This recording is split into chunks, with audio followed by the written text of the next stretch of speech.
ለመጨረሻ ጊዜ ይሄን ስጦታ እንወረውረዋለን ማለት ነው ባህር ውስጥ። አንገቷ ላይ ነበር ማየት የምፈልገው ግን አልሆነም።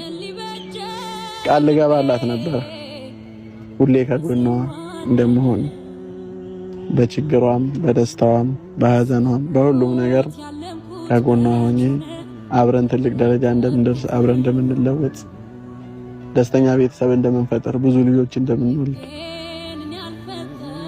ማዘር ፊት ቃል ልገባላት ነበረ።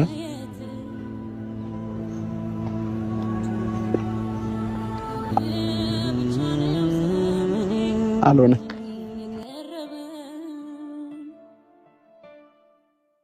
ወዳጄም ባስቀመጥኩ ሳጣው እዚህ ሲገጥመኝ ሰው ነኝና